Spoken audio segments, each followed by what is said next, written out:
señalando por varias voces alrededor del mundo de la necesidad de hacer transformaciones profundas en distintos modelos de desarrollo. En este marco, nosotros saludamos y valoramos el movimiento Yo Soy 132. Nos hace sentido que los jóvenes asuman de manera responsable el rol que juega la política, los medios de comunicación y los hitos políticos de distintos países. En Chile nos hemos visto tergiversados, violentados por los medios de comunicación, producto del monopolio al cual responden. Los medios de comunicación, así como el poder económico y el poder político, están fuertemente concentrados en determinadas empresas, en determinadas familias. Y muchas veces, así sucedió en 2011 y sigue sucediendo con distintos movimientos sociales, como con el pueblo mapuche, se han visto violentados por medios de comunicación y tergiversados, no han tratado incluso de inútiles subversivos, de delincuentes, y creo que es importante salvar que la juventud, no solamente aquí en México, sino que en otras partes, ponga también en cuestión el rol que cumplen los medios de comunicación y a qué deben ajustar. Será o no será determinante en elecciones, nosotros no lo sabemos, sin lugar a dudas, que cualquier elección en los distintos países es determinante para el futuro o el rumbo que vaya a seguir en adelante aquí en el país y en particular en México. Ahora bien, el rol de la juventud como motor de transformación. Sin lugar a dudas, nosotros en Chile, dado lo sucedido en 2011, salimos a las calles para decir que la juventud no era esa juventud apática, apolítica o despolitizada, individualista, consumista, que solamente se preocupaba de su éxito personal, como lo trataban de señalar los medios de comunicación incluso. Aquella juventud que solamente tenía que dedicarse a una sala de clase, a aprender y obedecer lo que se le decía, y después irse para la casa a escuchar programas de farándula o de reality show, sino que era una juventud consciente. Una juventud consciente de su realidad, una juventud consciente de las desigualdades que se integran en el país, una juventud que está dispuesta a decir ya basta a la injusticia, ya basta a los abusos, ya basta al lucro despiadado que se genera con nuestros derechos, ya basta con que sean no solo los que tomen las decisiones más importantes respecto al rumbo que va a conducir al país. Y creo que la juventud tiene la tarea fundamental de siempre ser impulsora de las transformaciones sociales. Pero la juventud no es la única que va a hacer los cambios en ningún país. Nosotros en Chile, por ejemplo, a pesar de todo lo que se logró en 2011, de la intensa y prolongada y legitimada movilizaciones a partir de las manos que se levantaron, nos hemos dado cuenta que no basta simplemente con que la juventud se movilice, sino que tiene que apostar la juventud a construir un movimiento social amplio, transversal y diverso, donde estén los trabajadores, donde estén los pobladores, porque ahí se encuentra la real basamento de la sociedad que permite, a partir de su movilización, hacer transformaciones radicales a la estructura social, política y económica de un país. Ahora, respecto a qué modelo apuntamos, nosotros como movimiento estudiantil, como movimiento social, no hemos definido un determinado modelo, no hemos puesto nombre a ello, pero sí creemos que para construir realmente una democracia en Chile, que es la deuda reciente, la deuda histórica que nos dejó los gobiernos de la concertación durante más de 20 años, creemos que es necesario hoy día empezar a democratizar nuestro país a partir de la mayor participación de la ciudadanía en la toma de decisiones en el ámbito político. Creemos que es importante la redistribución de la riqueza en nuestro país. Creemos que es importante asegurar la pluralidad y diversidad de los medios de comunicación. Creemos importante avanzar en un proyecto de construcción democrática en Chile que nos permita construir un Estado garante en materia de derechos, pero también que nos garantice soberanía en materia política, económica y cultural.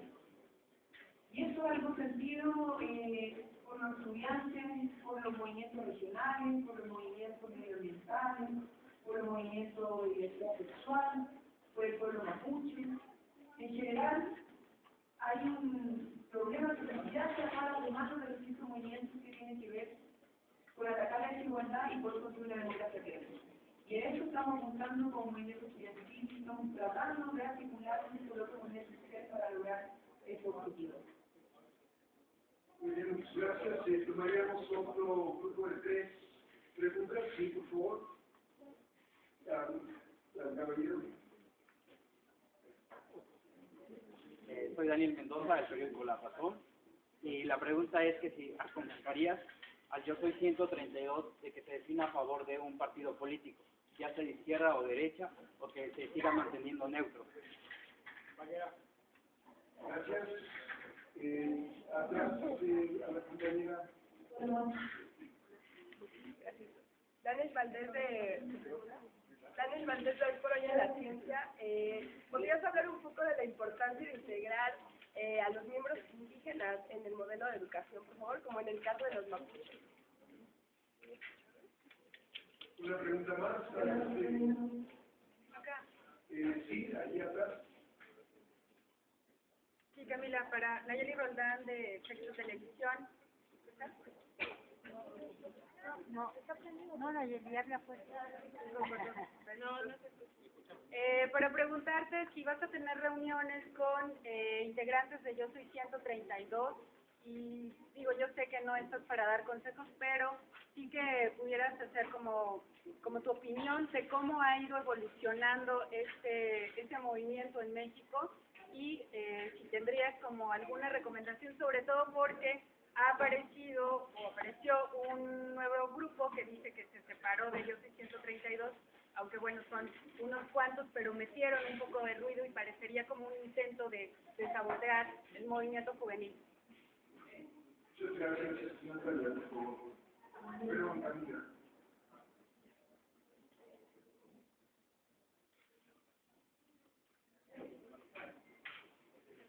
A ver, primero aclarar que nosotros somos unas convencidas de que los estudiantes del movimiento son los propios protegidos. Nosotros no venimos a aconsejar a nadie ni a decir qué postura tiene que tomar respecto a alguna candidatura, ¿no? Nosotros no venimos a intervenir en este proceso ni en las decisiones políticas que vayan a tomar, ¿no? El movimiento.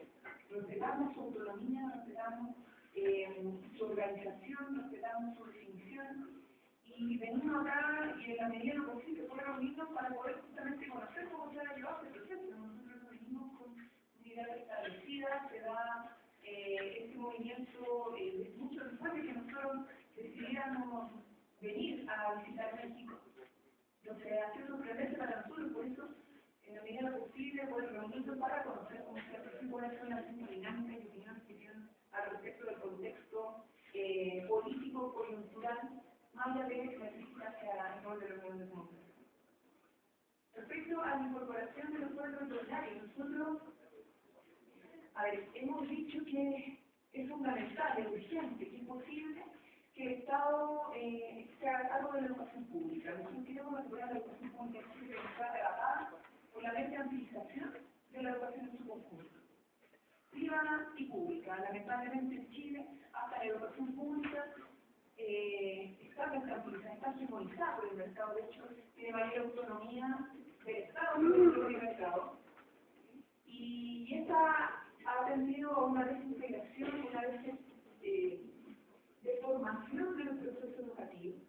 Lo que queremos es recuperar el derecho a la educación, pero también a la educación pública, que nos permita dentro de la educación pública volver a encontrarnos nuestra diversidad socioeconómica, étnica, religiosa, política, ideológica, que nos permita dentro de esta diversidad construir un proyecto educativo, construir un proyecto de desarrollo institucional, pensando en transformaciones de país. Efectivamente ahí el pueblo mapuche, el pueblo originario, tiene un rol importantísimo que jugar.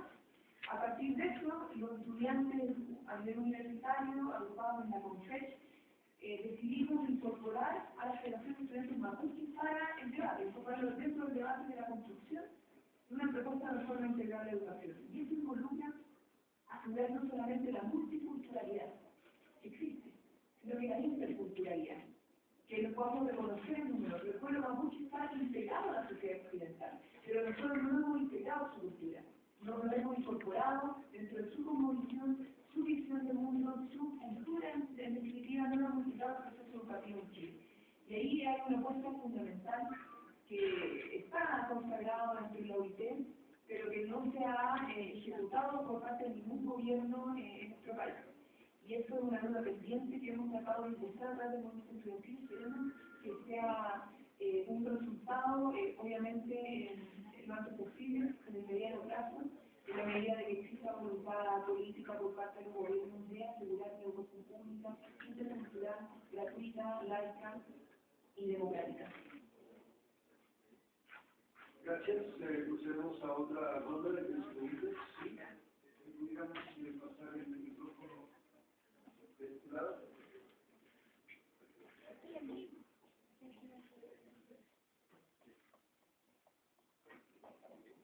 Gracias. Camila, una pregunta, igual tiene que ver en su contexto. Este gran movimiento social que ustedes proponen en Chile, sí trata de llevar un movimiento estudiantil o cívico, por llamarlo de alguna forma, a un movimiento político. Ha sido criticada también por su filiación o su cercanía con el Partido Comunista. Si es pasar a que ese movimiento pase y esas propuestas del movimiento estudiantil pasen al terreno político, formar parte de llevar esto a través de las elecciones. Esa es una pregunta. Y la otra es, has visitado varios países en América Latina. A tu parecer, ¿crees que nos identifiquen algunos tipos de crisis de la democracia, en carácter de deshumanización? ¿Qué opinas sobre la pérdida del humanismo en nuestros países? Gracias. ¿Podría identificarse? Sí, Marcos Aguilar de Canal 21. Gracias. Por aquí, le pasamos el micrófono a la siguiente. Gracias. Le damos oportunidad de la respuesta. Buenas tardes, Susana Morales de Constitución. Camila, mi pregunta es, ¿cuál es tu opinión sobre Hugo Chávez? Y siendo integrante del Partido Comunista de Chile, ¿cuál crees que es ¿cuáles cambios planteas tú a futuro para cambiar, digamos, el comunismo que de cierta manera ha dañado algunas democracias en América Latina como Cuba y la propia Venezuela? Gracias. Yo quisiera que entramos en los que nos hiciera a favor de platicarnos más o menos cómo va a estar en su agenda. Gracias. Gracias.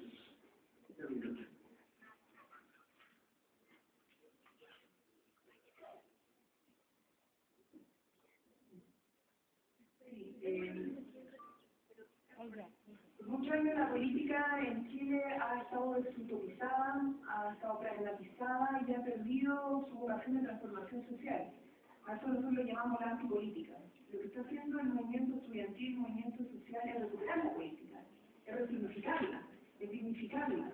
No dejar que la política esté secuestrada por intereses mezquinos, espurios, muchos de ellos, sino que poder llevarla a la plaza pública, llevarla a los colegios, llevarla a los liceos, a las universidades, a las calles, para que la ciudadanía y los trabajadores, los estudiantes, los pobladores recuperen la política. La política es una herramienta digna, una herramienta muy bonita, muy hermosa, pero hay que recuperarla. Nosotros queremos recuperarla. Por eso hemos dicho que el movimiento estudiantil es un movimiento político. Y lo político no tiene que ver con lo partidario. Aquí en el movimiento estudiantil en Chile hay militantes y no militantes, hay gente izquierda y no izquierda, hay independientes, hay gente de centro, izquierda, incluso de derecha, o que no se reciben a lo mejor políticamente con algún sector partidario. Pero es importante señalar que transversalmente la juventud y los trabajadores están diciendo, bueno, la política tiene que estar en nuestras manos porque es una herramienta para hacer transformación social, para soñar un país distinto. Y en eso estamos completamente de acuerdo y nos sentimos sumamente orgullosos por recibir un movimiento social político. Porque mira hacia el país, no solamente dice transformemos la educación, sino que transformemos la educación para transformar nuestro país, porque queremos que la educación pública esté al servicio de la necesidad de la gran mayoría, porque la educación pública tiene que estar al servicio de las transformaciones sociales, sobre todo cuando vivimos en un mundo que es profundamente desigual, con mucha injusticia, y Chile particularmente es uno de los países más desiguales del mundo. Sí, crecemos, tenemos un PIB per cápita altísimo. Se nos ha dicho que somos los jaguares, o nosotros decimos como los jaguares de Latinoamérica. Ingresamos a la OCDE, pero sin embargo, miramos Occidente y esa riqueza no se ve reflejada en las condiciones de vida de la gran mayoría de la población. El acceso a la educación, la universidad, los jóvenes, los trabajadores tienen que dar respuesta. Si la política institucionalizada no lo está haciendo, bueno, a partir del movimiento social tiene que dar esa respuesta y construir esa alternativa. Nosotros creemos que hay muchas similitudes en los movimientos que se han en el mundo. Nosotros, obviamente, que tenemos puede basarse en dos, y nosotros tenemos una historia particular. La dictadura militar generó un antes y un después de Chile. A través de la dictadura, del asesinato, del genocidio, de los exonerados, de los exiliados, de los desaparecidos, lo que se hizo fue instaurar un modelo económico, político y cultural, que fue el modelo neoliberal, traído de los Estados Unidos. Nosotros fuimos un laboratorio donde se experimentó con este modelo, y eso después de 30 años de esa resistencia, lo que hizo no fue garantizar mayor igualdad de oportunidades, mejores condiciones de vida, acceso social, sino que lo que trajo como consecuencia fue la profundización de las desigualdades, un Estado que no se hace cargo de ningún derecho, ningún servicio público, porque está todo en manos del mercado, y esto ha generado una crisis, una profunda fragmentación, división del mundo social, destrucción del tejido social y profundo endeudamiento de miles de familias que se transforman finalmente en una nueva forma de esclavitud, la lógica del endeudamiento en Chile. Y ante esa situación, evidentemente que nosotros creemos que tenemos cuestiones en común con otros países donde también se ha exportado el modelo neoliberal y que ha hecho crisis o ha generado un impacto en el mundo social. Y ante eso, la respuesta de los movimientos ha sido también por la dignificación, por volver a recuperar la dignidad, a recuperar nuestros derechos, ser partícipes de las tomas de decisiones. Entonces, evidentemente que eso implica un cuestionamiento al sistema político, a cómo se están tomando decisiones en la forma de democracia. ¿Qué rol juega la economía? ¿Qué rol juega la educación, los medios de comunicación? Evidentemente que a partir de eso nosotros valoramos aquellos países donde se han iniciado procesos de transformación política y económica tendientes a recuperar la soberanía. Nosotros nos vamos a referir en particular a Chávez, a Rafael Correa, a Cristina Kirchner, pero siempre valoramos todo aquel proceso, aquellas reformas que se están haciendo en los países latinoamericanos que tiendan a una mayor integración, tiendan a recuperar su soberanía política y económica, es bien visto de acuerdo a los principios que nosotros hemos lanzado como movimiento. La agenda en México, tu agenda en México. Faltó la agenda. Bueno, la agenda de la compañera Camila en México, el día de mañana tendrá la participación en el foro de las universidades públicas en las instalaciones de debate necesario. Esto es en las instalaciones de la Universidad Autónoma Metropolitana, desde las 11 de la mañana. Y a las 2 de la tarde tendrá un encuentro con estudiantes de la UAM Xochimilco en la sala de la Goma, en la zona de actividades deportivas de la universidad, también aquí en nuestra casa. El día sábado va a estar con nosotros en un foro artístico, cultural, de corte académico también, en el Monumento de la Revolución. Esto es a las 12 del día. Hasta ahorita son los eventos que se han confirmado de la agenda de la compañía. Gracias. Camila, tu opinión sobre los desafíos del comunismo en América Latina. Yo jamás he negado militancia, soy vinculada, soy militante de la Juventud Comunista y militante, por tanto, del Partido Comunista de Chile. Casi poco además cumplió sus 100 años de historia en nuestro país. En este momento vengo en representación de la Federación Estudiantil de la Universidad de Chile y como federación y como movimiento estudiantil nos ha sido una opinión respecto en particular al proceso cubano o a otros procesos o intentos de comunismo. Algo sí que hemos señalado, que yo he señalado en otras ocasiones, que el comunismo todavía no se ha expresado en el mundo. No se ha expresado en el mundo, han habido intentos de construcción, había socialismo, algunos con acierto, otros con fracaso, con muchos errores. Pero sin lugar a dudas que desde el punto de vista chileno, la construcción que estamos haciendo los comunistas en Chile es en base a una radicalización de la democracia. Los comunistas, a lo largo de toda la historia de estos 100 años, hemos siempre apostado a amplias convergencias sociales y políticas dentro del espectro de izquierda, de sectores progresistas y democráticos. Y a partir de estos momentos de convergencia, lo que se han logrado es una transformación en nuestro país, Frente Popular, la Unidad Popular, y hoy día nuevamente se plantea el desafío de cómo generar una alianza política y social mayor para la disputa del poder y la democratización de los distintos poderes que existen en nuestro país. Eso implica, como decía, una radicalización democrática, una revolución democrática mayor y el comunismo, bueno, veremos si podemos avanzar juntos hacia el comunismo que haría una sociedad realmente sin diferencias de clase, donde el ser humano no explota a otro ser humano, no se crea aparatos de control, de dominación sobre otro ser humano, todos podamos vivir con los mismos derechos en igualdad de condiciones. Pero por el momento, en este momento estamos en esa posición de generar para transformación profunda en nuestro país. Muy bien, muchas gracias. Tenemos todavía algo de tiempo, entonces por aquí al joven primero. Gracias, Roberto. Quiero saber si lo que estamos viendo acá en México y que se ha visto en Chile es parte de una tendencia más grande en Latinoamérica, de movimientos sociales y que si va a continuar, si continúa, ¿cómo lo vemos? Compañera, por favor. Hola, esta pregunta no se viene en México. A mí me gustaría que por favor detallaras un poco con el más comercial de que la juventud tiene la misión de hacer las transformaciones, pero que no se debe quedar en un movimiento joven, sino que debe ser un movimiento social amplio. ¿Cómo se debe hacer para movilizar a una sociedad completa, que es una sociedad también apática y de diferentes sectores sociales? Finalmente, a la compañera. Gracias, buenas tardes, la persona, Camila, dos preguntas. Una, estamos viendo manifestaciones de jóvenes en Chile desde el año pasado, ahora en Canadá, aquí en México, y que parece echarnos en cara esta idea preconcebida de que la juventud es apática. Entonces yo quisiera preguntarle, ¿cuál es tu diagnóstico? ¿Por qué crees que son los jóvenes los que están saliendo a la calle a decir ya vale? Y el otro tema es en la educación. En México hemos tenido el modelo educativo en Chile permanentemente en los últimos años como ejemplo de éxito educativo. Entonces quisiera que me dijeran, por favor, cuáles son tres claves como para entender las fallas del modelo educativo chileno. Gracias. Camila.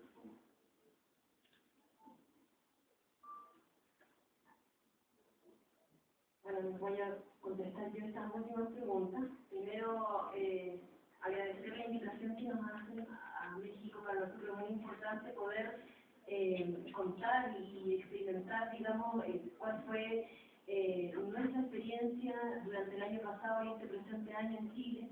Y además, considerando de que de una u otra forma, con todas las particularidades de Chile y México, poseen realidades sociales y políticas y económicas muy parecidas.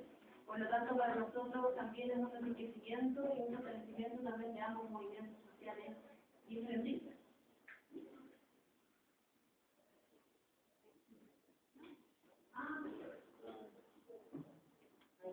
Bueno, efectivamente nosotros en Chile hemos tenido un número de invitaciones no solamente en Latinoamérica, sino que también en otras partes del mundo, en donde principalmente nos hemos dado cuenta de que nuestro problema no solamente afecta a Chile, sino que en otros países también hay problemas de desigualdad, hay problemas en el modelo educativo, y creemos de que bajo esta perspectiva tenemos que seguir avanzando y digamos la lucha estudiantil nacional tiene que transformar también en una lucha estudiantil internacional desde la perspectiva de la solidaridad. En Latinoamérica existe la Organización de Estudiantes Caribeños y Latinoamericanos, COCLAE, en donde ahí se agrupa, digamos, todas las federaciones de Chile. Y desde ese espacio creemos que también podemos generar un nuevo clima y un nuevo camino para poder avanzar hacia reformas educativas en todos los países de Latinoamérica. Por lo tanto, en esa dirección nosotros estamos trabajando. Con respecto al rol transformador de los jóvenes, en innumerables enfoques de la literatura, desde la sociología, las ciencias sociales, el joven es visto como un transformador o como un actor transformador de la sociedad, o incluso como un actor revolucionario, en tanto su juventud, en tanto su potencialidad, y en ese sentido el joven puede ser concebido como un vehículo hacia las transformaciones sociales, pero no es lo único. O sea, efectivamente se requiere sumar otros actores, y en Chile este camino se ha iniciado, ya que para poder, digamos, hacer una real demanda y una transformación profunda a un modelo económico, necesariamente se requiere de la labor política de los trabajadores, en tanto su función productiva, en tanto su función, digamos, central dentro de la transformación de un modelo económico, y es por eso que nosotros creemos en la competencia de un sinnúmero de actores, los trabajadores en su sindicato, en el caso de Chile, los trabajadores se agrupan en la Central Unitaria de Trabajadores, donde los estudiantes han podido trabajar con ellos, también con los trabajadores de la educación, por supuesto, que son los profesores, los académicos, y generar convergencias mucho más amplias, en donde acá hay un problema núcleo que tiene que ver con la defensa de los derechos humanos en Chile y la mayor democratización que es lo que necesitamos finalmente. Y en eso se han sumado actores medioambientales, se han sumado actores desde la diversidad sexual, se han sumado actores desde muchos otros tipos, en donde nos damos cuenta de que hay un problema central que tiene que ver con un modelo económico que sobrepasa los derechos, digamos, sociales de nuestro país. Y en ese sentido, nosotros, esa es la dirección en donde nosotros estamos trabajando, donde estamos caminando, y estamos muy ávidas acá para poder manifestar esta experiencia y también cómo se pueden generar esas convergencias no solamente en Chile, sino que en otros países. Por último, me preguntaba sobre 3 al menos elementos que hacen que la educación en Chile esté en crisis o en crisis. Mira, hay varios, pero a nivel general, lo sustancial es que hay un problema de paradigma en la educación, que es lo que ese paradigma es el que el cimiento finalmente de la todo el modelo educacional en Chile, que ve que la educación es un bien de consumo y no un derecho. De hecho, lo decía nuestro presidente el año pasado, decía que la educación es un bien de consumo, lo cual refleja finalmente de dónde se construye, bueno, pero lo mismo yo lo voy a hacer más o menos años, décadas atrás. Pero cómo se estructura todo el sistema educacional entendiendo a la educación como una mercancía, como un bien transable en el mercado, ya como un bien a consumir. Pero nosotros lo que tratamos de poner que es un derecho, que es un derecho social, un derecho universal, y además es un bien público, un bien de todos. Por otro lado, está uno de los problemas de la educación en general, no solamente la del sistema privado, sino que también el público, la estructura jerárquica patriarcal, que rige muchos establecimientos educacionales, ante lo cual nosotros hemos contrapuesto una estructura más democrática, más participativa, más pluralista. Y por otro lado, es que la educación en Chile funciona no solamente como un instrumento reproductor y profundizador de las desigualdades, ya que está conscientemente estructurado por clases sociales, por lo que la misma orden, sino que también funciona como un aparato de control ideológico. No solamente quién puede pagar, cuándo puede pagar y la segmentación que se produce, sino que es lo que se enseña, cómo se quiere educar, qué sujetos queremos educar o formar.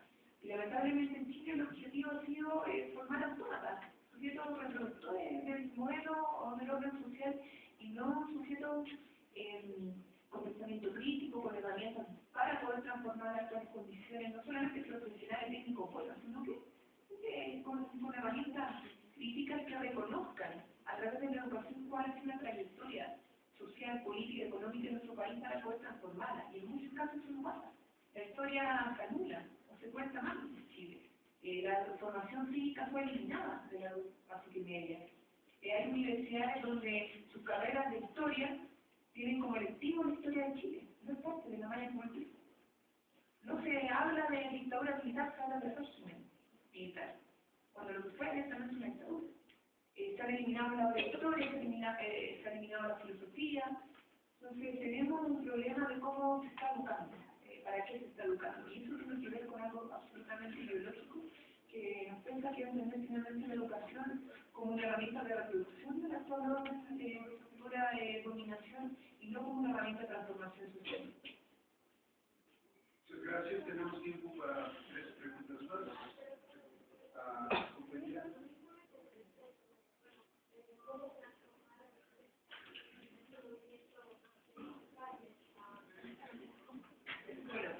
Nadie tiene la receta, que no hay una receta mágica, pero sí estamos avanzando en esa dirección. O sea, nosotros en Chile tenemos organizaciones estudiantiles universitarias que por suerte, o sea, no por suerte, sino que por esfuerzo, yo creo por determinación.